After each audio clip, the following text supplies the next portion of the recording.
Hello hi नमस्ते। आज मैं टीजीटी हिंदी का सेकंड यूनिट कबीरदास जी का दोहे, वहाँ पे 8 दोहे हैं और एक पद है। उसी में से मैं आज आपको पढ़ाने जा रही हूँ गुरु गुरु गोविंद दो खड़े। और उसके माध्यम से मैं आपको यह समझाऊंगी कि दोहा क्या है। उसके बाद कुछ प्रीवियस ईयर का क्वेश्चन जो हम डिस्कशन करेंगे और उनके जीवन के बारे में कुछ आलोकपात करेंगे। वो क्या क्या लिखे हैं, जैसे कि उनका फेमस कौन सी रचनाएं हैं, वहाँ पे कौन कौन सा क्वेश्चन आया था प्रीवियस ईयर क्वेश्चन में। जैसे एग्ज़ाम में हमारा TGT SSB exam LTR exam में क्या क्या क्वेश्चन आया था, उसी के बारे में थोड़ा आज हम डिस्कशन करेंगे। ठीक है, स्टार्टिंग में हम देखेंगे कि यहाँ से कैसे कैसे क्वेश्चन आते हैं। ठीक, ये क्वेश्चन प्रीवियस ईयर का है। यहाँ पे यह लिखा है कि एक दोहे में कितनी पंक्तियाँ होती हैं। क्या लिखा है? कितनी पंक्तियाँ होती हैं एक दोहे में। हमें क्या यह पता है कि दोहा मतलब दो। ठीक है, दो लाइन में जो होता है। पंक्ति मतलब एक पंक्ति मतलब एक लाइन, दो पंक्ति मतलब दो लाइन, तीन पंक्ति तीन लाइन, चार पंक्ति चार लाइन। लाइन को हम पंक्ति के आकार में डिवाइड करते हैं व अलग अलग करते हैं। यहाँ पे हम यह जानते हैं कि दोहे में सिर्फ दो ही पंक्तियाँ रहती है या दो लाइनें ही होती है। तो यहाँ पे हमें क्या पता कि एक दोहे में दो लाइन है और दो लाइन के साथ साथ यहाँ पे चार चरण होते हैं। और एक मतलब प्रथम चरण और तृतीय चरण मिलके कितने मात्राएं होती हैं ना? प्रथम और तृतीय चरण मिलके लगभग 13 मात्राएं होती है। और द्वितीय और चतुर्थ चरण मिलके 11 मात्रा होती है। यहाँ पे हम बोल सकते हैं कि एक दोहे में लगभग 24 मात्राएं रहते हैं। ठीक, यहाँ पे आपको क्लियर हो गया चरण क्या है और मात्रा के क्या कहाँ कहाँ पे कितने कितने हैं। अगर पता नहीं है तो मैं यहाँ बाद में आपको वो भी क्लियर कर दूँगी। ठीक है, यहाँ पे हम देख लेते हैं थोड़ा दोहा क्या है। दोहा हिंदी साहित्य का एक अत्यंत लोकप्रिय एवं प्राचीन मात्रिक छंद है। इसका प्रयोग विशेष रूप से संत कवियों जैसे कबीरदास, रहीम, तुलसीदास, बिहारी आदि ने अपने विचारों, उपदेशों, भक्ति, नीति तथा जीवन दर्शन को सरल एवं प्रभावशाली ढंग से व्यक्त करने के लिए किया है। ठीक, ସେମାନେ କ'ଣ କରିଛନ୍ତି ନା दोहा माने दो। आपको प्रीवियस ईयर पूर्वरे जो क्वेश्चन में कहली कि दोहा माने दो माने दुईटा लाइन। से दुईटा लाइन आम कौन देखा ना, से दुईटा लाइन रे आमे आमर जीवनर नीति, भक्ति, उपदेश एवं सामाजिक वार्ता मध्य से दोहारू आमे पाई जाऊ। माने कौन, यह एक दुईटी लाइन रे थाए, माने एटा दुईटा लाइन रे लिखा है थाए। एटा होउची गोटे छोटो कविता, किंतु एथिरे बहुत कम शब्दरे मध्य जीवनर गभीरपात होता है। नीति, भक्ति, उपदेश तथा सामाजिक वार्ता प्रकाश करे। कौथिरे ना दोहारे। ठीक अछि। तापरे देखिबा आगु कौन अछि। मैं कहली जीवन दर्शन को सरल एवं प्रभावशाली ढंग से व्यक्त करने के लिए किया गया है। दोहा ताले कौन पाई कराई? जीवन दर्शन को सरल एवं प्रभावशाली करने सहित बहुत कम लाइन रे आम जीवनर जो दर्शन कहते जमती मार्गदर्शन हिसाब से से ठिया होती। जीवनर आमर लक्ष्य विषय कहते जेमिति कि उपदेश दौरान सामाजिक वार्ता मध्य किछि दौरान से टाइप रो किछि जिनस दोहारे लिखित आकार रे होइकी रही था। ठीक अच्छे। एठी मु कहितिली आपनको आगरू कि दोहा होउची केते लाइन रो बा केते धाड़ी रो बा केते पंक्ति थाए। तार होउची दुईटा पंक्ति थाए। दोहारे दो, एक दोहे में दो पंक्तियां होती है। ठीक। उसके बाद एक दोहे में कितने चरण होते हैं? यहाँ पे मैं बोली थी कि एक दोहे में दो चरण होते, एक दोहे में 4 चरण होते हैं और एक पंक्ति में 2 चरण होते हैं। यहाँ पे मैं दिखा भी देती हूँ। जैसे यह एक दोहा है जो कबीरदास जी ने लिखा है। गुरु गोविंद दो खड़े, काके लागू पाए, बलिहरि गुरु आपने, गोविंदियो बताए। इसका अर्थ क्या है? अर्थ बाद में देखते हैं, पहले चरण के ऊपर ध्यान देते हैं। हमने क्या बोला? एक पंक्ति में 2 चरण रहते हैं। यहाँ से यहाँ एक चरण ये और दूसरा ये। तो हमें यह मालूम हो गया कि अगर क्वेश्चन आया एक पंक्ति में कितने चरण हैं, तो आप कितने लिखेंगे? 2। अगर वो पूछेगा कि दोहे में कितने चरण हैं, तो आप क्या लिखेंगे? आप लिखेंगे 4 चरण रहते हैं, 4। ठीक। यहाँ पे हम थोड़ा पढ़ लेते हैं और इसका अर्थ और मतलब थोड़ा जान लेते हैं। उसके बाद वो बाद बाकी क्वेश्चन का भी थोड़ा कर लेंगे। ठीक है। यहाँ पे लिखा है गुरु गोविंद दो खड़े, काके लागू पाए, बलिहरि गुरु आपने, गोविंदियो बताए। इसका अर्थ क्या है? इसका अर्थ यह है कि कबीरदास जी कहते हैं कि यदि गुरु और गोविंद दोनों आमने सामने खड़े हों या फिर पास में खड़े हों, तो सबसे ज़्यादा दुविधा किसको होगा? सबसे ज़्यादा दुविधा शिष्य को, क्योंकि वह शिक्षा किससे लिया होगा? अपने गुरु से। और मार्गदर्शन किससे लिया होगा? अपने भगवान से। पर यहाँ पे यह दुविधा होगा कि शिष्य पहले किसको नमन करे। अगर गुरु और गोविंद दोनों सामने खड़े हैं एक साथ, तो पहले किसका पैर छूना चाहिए? वो एक बहुत बड़ा समस्या है। तो वो कहते हैं सबसे पहले गुरु के पैर छूने चाहिए। क्यों? हमें तो पता है कि भगवान बड़े हैं, तो हमें क्या पहले भगवान का पैर छूना होता है कि भगवान को आगे नमन करो उसके बाद गुरु। पर फिर भी यहाँ पर कबीर जी ने ये क्यों बोला कि पहले गुरु का पैर छूना चाहिए?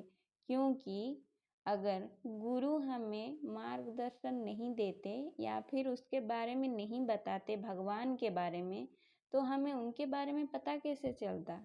स्टार्टिंग क्वेश्चन ये है।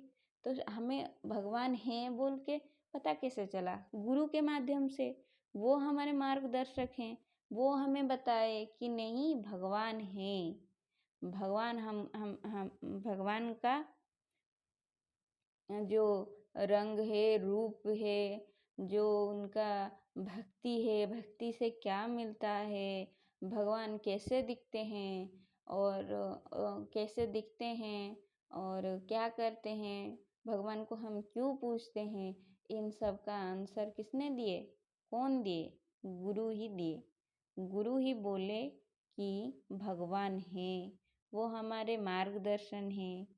उनका स्थान बहुत ऊंचा है, लेकिन फिर भी हमारे लिए सबका सबसे पहले गुरु का स्थान ही पहले है। क्यों? क्योंकि वही है जिन्होंने हमारे जीवन के राह को सही दिशा की तरफ मोड़ा और भगवान को कैसे प्राप्ति करें उसका मार्ग हमें दिखाया। तो इसीलिए कबीरदास जी बोले हैं कि गुरु को भगवान को ठारू मध्य अधिक सम्मान दिया जाऊ बा अधिक सी पूजनीय। गुरु होउचंती भगवान ठू अधिक प्रियजन बा पूजनीय। सेइथिपाई जेतेबेले भी गुरु एवं गोविंद बा भगवान एका सांगरे ठिया हेइथिबे, सर्वप्रथमे आमे गुरु को पाद स्पर्श करी प्रणाम करिबा एवं गुरुଙ୍କ ଦେଇଥିବା ମାର୍ଗଦର୍ଶନ ହିସାବରେ ଆମେ ଆଗକୁ ବଢ଼ିଯିବା।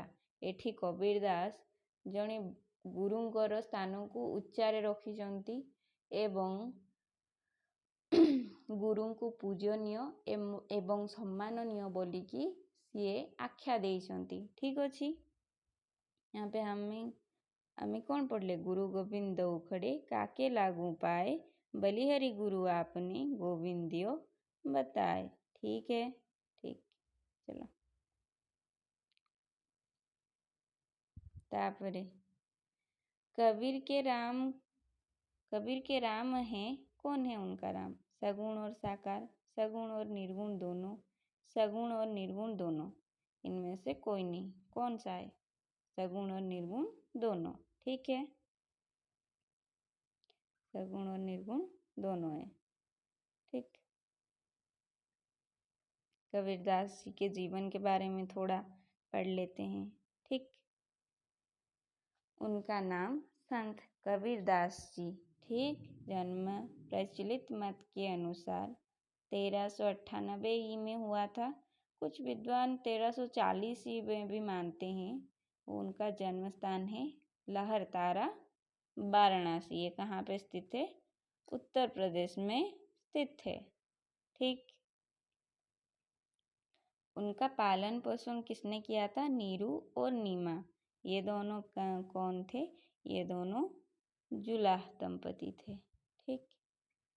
जुलाह दंपति मतलब यहाँ पे यह स्पष्ट हो गया कि कबीरदास जी के खुद के माता पिता नहीं थे। उनका पालन पोषण किसी और ने किया है, जिनका नाम था नीरू और नीमा। ऐसे देखें तो हमें यह पता चलेगा कि कबीरदास जी मुसलमान थे। ठीक है।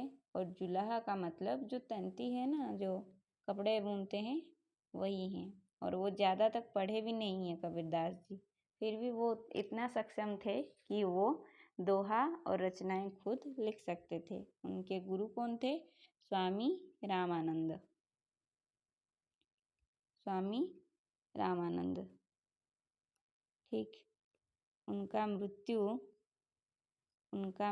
कब हुआ? उनका मृत्यु 1518 में हुआ, जो कि प्रचलित है, पर सटीक से पता नहीं। मृत्यु स्थान है मगहर, उत्तर प्रदेश में ही। ठीक। वो साहित्यिक परिचय भी उन्हें कुछ मिला था। वो भक्ति काल के थे। उनका धारा निर्गुण भक्ति धारा था। भक्ति शाखा ज्ञानश्रपी शाखा था, ज्ञानश्रयी शाखा। उनका भाषा साधुकड़ी था। साधारणतः वो अपनी मातृभाषा में लिखते थे, जैसे कि गांव की लैंग्वेज, सारा खड़ी बोली, अवधी हो गया, ब्रज हो गया, भोजपुरी, पंजाबी, राजस्थानी आदि का मिश्रित रूप को मिला के वो लिखते थे। उनका शैली सरल था, प्रभावशाली था, उपदेशात्मक एवं व्यंग्यात्मक भी था। ठीक, प्रमुख रचनाएं थोड़ा देख लेते हैं। कबीरदास ने स्वयं कई ग्रंथ नहीं लिखा। ठीक, ସେମାନେ କୌଣସି ଗ୍ରନ୍ଥ ଲେଖି ନଥିଲେ। ଯେଉଁ ବିଜୋଗ ସେମାନେ ଲେଖିଥିଲେ ସେଟା ତାଙ୍କ ଶିଷ୍ୟଙ୍କ ଦ୍ୱାରା ଲେଖା ହେଇଥିଲା। ସେମାନେ କ'ଣ କରିଥିଲେ ନା ଯେତେ ସବୁ ଦୋହା ଥିଲା ସେଗୁଡ଼ାକୁ ସଂଗ୍ରହ କରିକି ଗୋଟେ ଜାଗାରେ ଲେଖି ଦେଇଥିଲେ ଏବଂ ତାର ନାଁ ଦେଇଥିଲେ ବିଜୋଗ। ସେଠି କ'ଣ କ'ଣ ନା ସେଠି 3ଟା ପାର୍ଟରେ ସେଟାକୁ ବିଭକ୍ତ କରାଯାଇଥିଲା। गोटे ହେଲା साक्षी, गोटे ହେଲା शब्द, गोटे ହେଲା रमेनी। साक्षी का मतलब क्या है? साक्षी माने प्रत्यक्ष। ठीक अच्छी, साक्षी माने कौन? प्रत्यक्ष ज्ञान, अनुभूति, उपदेश। ठीक अच्छी, से हिसाब रे माने प्रत्यक्ष थाई कि आमे जोटा अनुभूति बा प्रत्यक्ष हिसाब रे आधारित होई कि जोटा से माने लिखी थिले माने साक्षी। ठीक अच्छी, साक्षी यार माने ହେଲା साक्ष्य प्लस शिक्षा। इसका अर्थ यह है, इसका अर्थ है जीवनर सत्य को प्रमाण करुथुबा ओ भल पथ देखाउथुबा दोहा को कौन कहा जाए ना साक्षी कहा जाए। साक्षी माने कौन ताहले? जीवनर जी सत्य को देखौथुबो, जीवनर सत्य को देखौथुबो एवं सत्य को देखौथुबो बा प्रमाण करुथुबो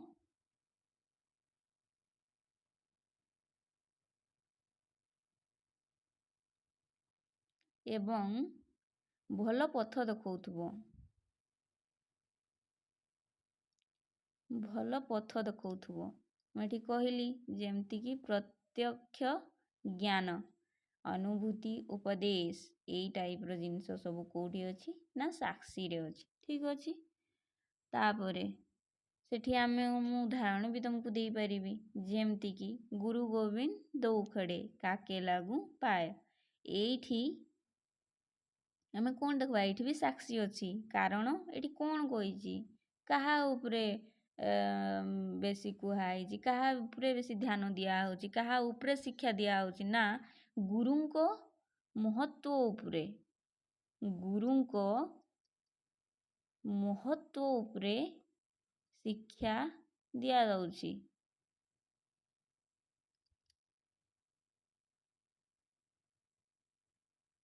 ଯାହାର ମାନେ କ'ଣ? ଯାହାର ମାନେ ହେଲା ସାକ୍ଷୀ ବା ଓଡ଼ିଆରେ ଆମେ କ'ଣ କହିବା? ସାକ୍ଷୀ। ଠିକ୍ ଅଛି, ତାପରେ ଆସିଲା କ'ଣ? ତାପରେ ଆସିଲା ଶବ୍ଦ। ଶବ୍ଦ, ଶବ୍ଦ ମାନେ ଭକ୍ତି, ଈଶ୍ୱର ଓ ଆଧ୍ୟାତ୍ମିକ ଜ୍ଞାନର ସନ୍ଦେଶ ଦେଉଥିବା ବା ଗାଇବା ଯୋଗ୍ୟ ପଦକୁ ଶବ୍ଦ କୁହାଯାଏ। ବୁଝିପାରିଲ? ମାନେ ଭକ୍ତି ସେଠି ଈଶ୍ୱରଙ୍କର ବିଷୟରେ ଥିବ, ଆଧ୍ୟାତ୍ମିକ ଜ୍ଞାନର ସନ୍ଦେଶ ଦେଉଥିବା ଗାଇବା ଯୋଗ୍ୟ ପଦକୁ ଶବ୍ଦ କୁହାଯାଏ। ଠିକ୍ ଅଛି, କାହାକୁ କୁହାଯାଏ ତାହେଲେ? ନା ଭକ୍ତି, ଈଶ୍ୱର ଓ ଆଧ୍ୟାତ୍ମିକ ଜ୍ଞାନର ସନ୍ଦେଶ ଦେଉଥିବା ଗାଇବା ଯୋଗ୍ୟ ପଦକୁ ଶବ୍ଦ ବୋଲି କୁହାଯାଏ। ତାପରେ ଆସିଲା କ'ଣ? ରମେଣୀ। ଏହା ହେଉଛି କବିରଙ୍କ ବିଜୋଗର ଗୋଟିଏ ଅଂଶ, ଯେଉଁଥିରେ ସେ ଭକ୍ତି, ଜ୍ଞାନ, ମାୟା, ଆତ୍ମା ଓ ଈଶ୍ୱର ବିଷୟରେ ବିସ୍ତାର ରୂପରେ ଉପଦେଶ ଦେଇଛନ୍ତି। ମାନେ ରମେଣୀ ହେଉଛି ଗୋଟେ ଏମିତି ଭାଗ ଯେଉଁଥିରେ କବିର ପୁରା ବିସ୍ତାର ରୂପେ ଭକ୍ତି, ଜ୍ଞାନ, ମାୟା, ଆତ୍ମା ଓ ଈଶ୍ୱର ଉପରେ ଆଲୋକପାତ କରିଛନ୍ତି। ଠିକ୍ ଅଛି, ଚलो ତାପରେ କ'ଣ ଅଛି? ଏଇଠି ଆସିଲା क्वेश्चन, इनमें से किसका संबंध साक्षी के शब्दार्थ से नहीं है? साक्षीर शब्दार्थ କ'ଣ? ମୁଁ କହିଥିଲି अनुभूति, प्रत्यक्ष ज्ञान उपदेश ଆଉ ଅଛି କ'ଣ ବାତ୍ସଲ୍ୟ। ତାହେଲେ କେଉଁଟା ନୁହଁ? ସେଇ ସାକ୍ଷୀ ଶବ୍ଦର ଅର୍ଥ କେଉଁଟା ନୁହଁ? କେଉଁଟା ନୁହଁ? नहीं है। କେଉଁଟା ନା ବାତ୍ସଲ୍ୟ। ବାତ୍ସଲ୍ୟ ମାନେ କ'ଣ? ମମତା ବା ସ୍ନେହ। ସେଇଥିପାଇଁ ବାତ୍ସଲ୍ୟଟା ହେବ ନାହିଁ। ଠିକ୍। एठी ମୁଁ ସେଇया କହିଥିଲି साक्षी क्या है? साक्षी कबीरदास के बीजक का एक प्रमुख भाग है। इसमें अधिकतर दोहे संकलित हैं जिनके माध्यम से कबीर ने जीवन दर्शन, ज्ञान, भक्ति, नीति और आध्यात्मिक सत्य का उपदेश दिया है। साक्षी का शाब्दिक अर्थ साक्षी माने साक्षी होता है। ठीक, अर्थात प्रत्यक्ष ज्ञान जो स्वयं देखा या अनुभव किया गया हो। अनुभूति उपदेश जोटा कि मुझे आगु भी कही कि साक्षी माने प्रत्यक्ष ज्ञान अनुभूति उपदेश। ठीक ठीक अच्छे। इसलिए कबीर की साखियाँ केवल सिद्धांत नहीं बल्कि स्वानुभव पर आधारित शिक्षाएं मानी जाती है। शब्द शब्द शब्द शब्द शब्द का संबंध निम्नलिखित में से किससे है?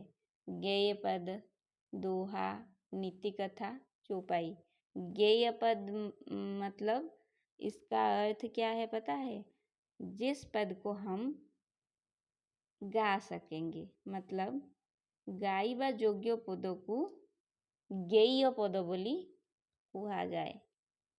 गाइबा योग्य पद, गाइबा योग्य पद को गेय पद बोली कहा जाए। माने ମୁଁ କହିଥିଲି भक्ति, ईश्वर और आध्यात्मिक ज्ञानर संदेश दौथुबा गाइबा योग्य पद को शब्द बोली कहा जाए।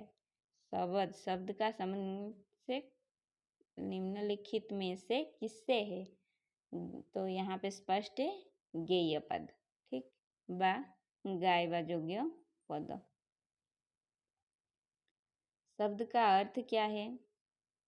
वाणी है, वचन, दिव्य वाणी, ईश्वर का संदेश। ମୁଁ କହିଥିଲି भक्ति, ईश्वर और आध्यात्मिक ज्ञान संदेश दौथुबा गाइबा योग्य पद को कौन कहा जाए ना शब्द बोली कहा जाए।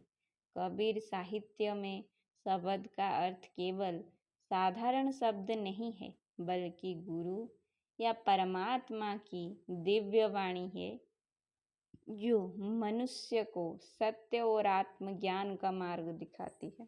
ठीक, रमेनी विषय भी ମୁଁ କହିଥିଲି।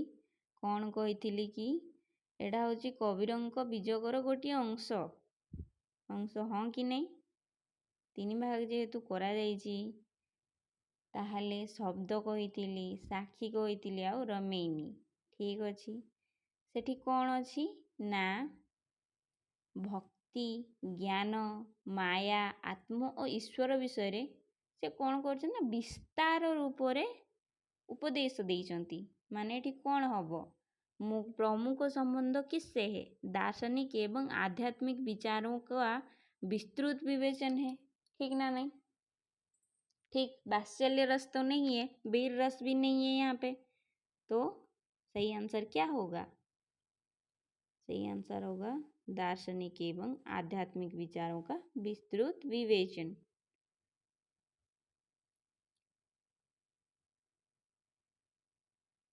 यहाँ पे है निम्नलिखित रचनाओं में से कबीर की रचना नहीं है। कौन सा नहीं है? रमेनी, साखी, शब्द, दोहावली। कौन सा नहीं है? रमेनी तो लिखे हैं, साक्षी भी लिखे हैं, शब्द भी लिखे हैं। कौन नहीं लिखे? दोहावली। तो राइट आंसर क्या होगा?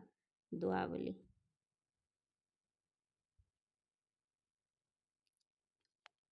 बीजक का अंश नहीं है।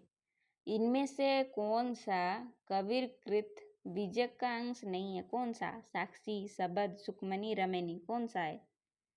सुखमनी। ठीक, चलो। कबीर की वाणी का सर्वाधिक प्रामाणिक संकलन कौन सा माना जाता है? कोटा सर्वाधिक प्रामाणिक संकलन कौन सा माना जाता है? कबीर ग्रंथावली या बीजक या साखी संग्रह या दोहावली? दोहावली तो उन्होंने नहीं लिखा, साखी संग्रह भी नहीं, तो क्या? बीजक। ठीक। कबीर की साखियों में प्रमुख रूप से किस छंद का प्रयोग हुआ है? कि कौन से छंद का साखियों में? चौपाई, दोहा, सवैया या कवित्त? कौन सा? चौपाई। ठीक।